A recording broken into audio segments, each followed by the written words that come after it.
Hi. Samit, I've been tasked to ask you a few questions, and I have a couple actually. First is directly linked to what you do, right? The world last 30 years has been one of globalization, and the term geography is history has been made very popular, right? But we're seeing instances of nationalism coming through in the last few years. What's your view on that, and what's your sort of projection for the next 30 years, perhaps? Honestly, my view is last 30 years had been an era of globalization. The world economy was one, and I think it started from you can say year 2000 when China joined the world WTO. Right? And since then we have a globalized world, and because of this globalized world, today we had two problems before COVID. One, the 90% of the trade happens in US dollar, and China controlled 40% of the manufacturing of the world. Right. So we had two bipolar worlds, I think, and it was creating a problem. But I think with COVID, the things are changing very well.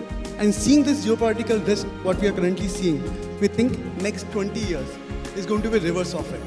And everyone's going to talk about nationalism, everyone's going to talk about self-sufficiency of their economies, where they can produce and they can consume themselves, rather than dependent on China or US for anything.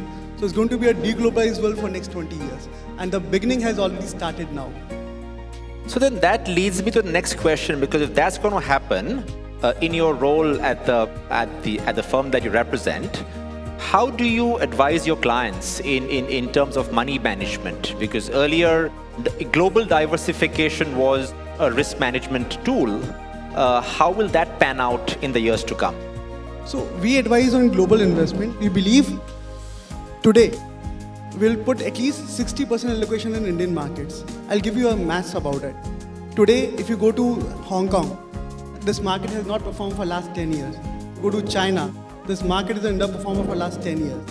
Right? So most of the markets are underperforming. You go to US, you have India. You have only two markets where you can invest money. Europe is already aging. So world has only one option, which is India.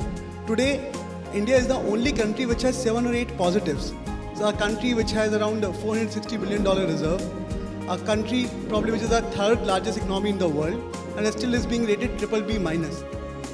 That's a dichotomy, right? So ideally, it is the India's time going forward, and we believe that anyone who is investing across the world, he has to have a higher weightage for India. We are very, very bullish on India, because if you really see all the qualities of India as a stock, because as a global fund manager, we see each economy as a stock. I think this stock is highly undervalued. Excellent.